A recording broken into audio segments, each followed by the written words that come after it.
having a cultural tour in Tunisia is also an experience connected to geography. Because in fact, when you cross this country in a few days, you discover that you're crossing 4 to 5 different ecosystems, going from the mountains to the desert.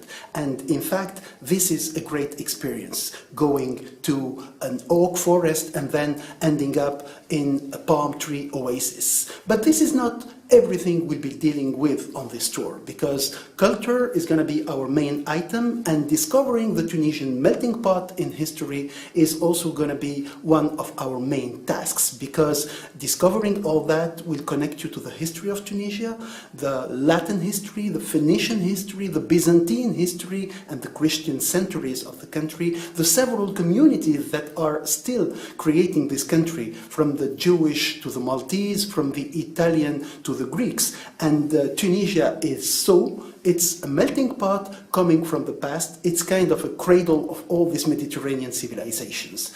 In our tour, we'll be also discovering a lot of Jewish heritage, and we'll be attending a festival, the festival that is organized every year for Lag Beomer, and will be in such a Sephardic event that takes place in the island of Jerba. We'll be discovering the Jewish community there, that is still very important, that is one of the most important, maybe the most important one in the Arab world.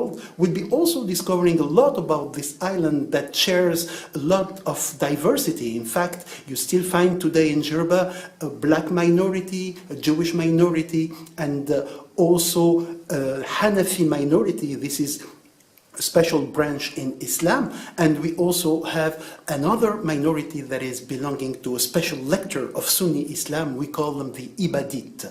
So Jerba is such a melting pot, and we'll be finding out about this island as we'll be finding out about all the different aspects of Tunisia. So I'm glad to be involved in your tour. I'm glad to discover all the people coming and making me homesick somehow, because I spent some time in the US when I was in high school, and I was in North Carolina at that time, and I still have, a lot of nostalgia for these days. So whenever I have such a meeting, I just remember these years when Elvis Presley was still alive and I was in the United States.